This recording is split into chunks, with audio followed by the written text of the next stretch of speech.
We're here today because Frances Segelman is doing a sculpture of one of our members. My mum comes to the Holocaust Centre because she's what's technically called a child survivor. She wasn't in one of the camps, but she was a survivor from the war. She had to go into hiding in extreme and dangerous circumstance. Lost her father, lost her brother, they disappeared. My name is Miriam Freedman and I come from Slovakia, and I was in hiding for 10 months, or nearly a year, and in most difficult circumstances, in a kind of a cellar. After the war, she went to Israel, and in order to deal with the consequences of the trauma, she undertook a spiritual path and was one of the earliest yoga teachers and yoga students in the country in the 60s. I was in the right time, right place.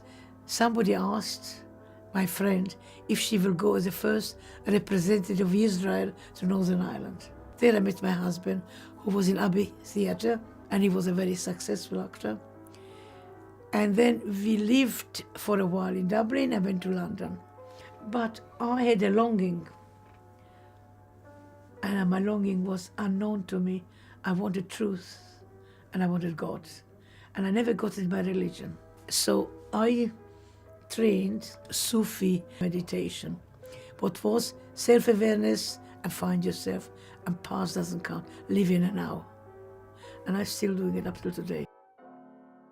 It's very interesting to see Frances sitting there, that she can work with an audience, and I think that it gives us a certain sort of energy. I was going to ask Frances again, what does she see when she actually does a sculpture? Does she see the face, or can she see inside the person? Which I think she does. She does see the character or the soul of the subject. I'm fascinated by her method.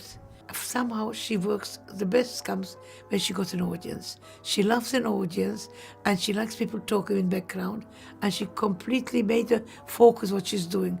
And it's amazing to see that. As she's going around and building up the face and the whole bust, certain angles, I can see my mum immediately. I felt that I reconnected to the sculpture. I am sure that she captured something, otherwise how could she convey it?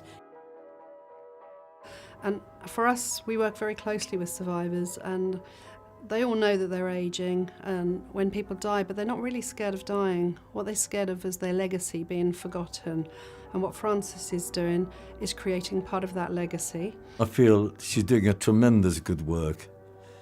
I'm convinced that all of us have got this pain of keep on reiterating when I said that about posterity, why did we survive, or what's the purpose of it all? And I'm sure, I'm not speaking only for myself, it sort of it applies to most of us. It's important for records to be made, so these things can be remembered. People can look at it and, 50, 100 years, look at that face. Who is that person? What's the story behind it? So these things are not forgotten in order that they can be prevented in the future. Even in 100 years' time, I'm sure somebody will pick up that sculpture and say, what, when and why. Just the fact that somebody will there in 100 years' time makes it so much easier for me to bear the burden. Well, which it is a burden as a survivor. It sort of never leaves you entirely. Frances is such a welcoming person, and the survivors have really taken her to their heart. She's such a warm, kind person, and that's very special for them, and they've enveloped her into the centre, which is lovely. Life is to giving. You can't get anything unless you give. By giving more, you service, and I get lots back. A lot of love. Love, love, love.